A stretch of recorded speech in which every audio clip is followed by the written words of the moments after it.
ఆమ్ల సంపూర్ణంగా ఉంటేనే అది సంపూర్ణమైన ఆహారం. అన్ని పోషకాలు ఉంటేనే సంపూర్ణమైన ఆహారం. మరి సంపూర్ణ ఆహారం మనం తింటలేం, మన పంట భూమికి కూడా ఇస్తలేదు. భూమికి 16 రకాల పోషకాలు అవసరం. ఒక పంట భూమికి ఏదని భూమికి 16 రకాల పోషకాలు ఉంటేనే ఆ పంట అనేది కరెక్ట్ వస్తుంది. ఇప్పుడు మనం ఏమిస్తున్నాం? ఎన్పికే, ఈ 3 రకాలు, ఇంకేదైనా పురుగుల మందులు ఆడియన్స్ ఇస్తున్నాం భూమికి. మరి ఆ భూమి ఎలా పంటలు ఇస్తుంది మనం? అది ఎలా ఆరోగ్యంగా ఉంటుంది?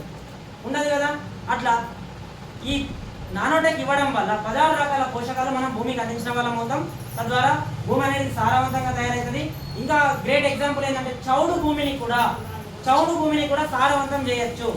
ప్రతి పంటకు 2 నుంచి 3 దఫాలుగా ఇది ఇచ్చినట్టయితే పంటకు ఒక 2-3 సంవత్సరాల లోపల చౌడు భూమిని కూడా సారవంతమైన భూమిగా మార్చుకోవచ్చు. ఇది స్ప్రే చేసుకోవచ్చు, భూమిలో అడుగులో ఇవ్వచ్చు. స్టార్టింగ్ నుంచి ఇప్పుడు పంటకు 7 రకాలుగా వాడాలని మన ట్రైనర్ సజెషన్ చేస్తారు. 7 కాకుండా మనం ఒక 3-4 రకాలు వాడుకున్నా కానీ మన పంట భూములు సారవంతంగా తయారవుతాయి.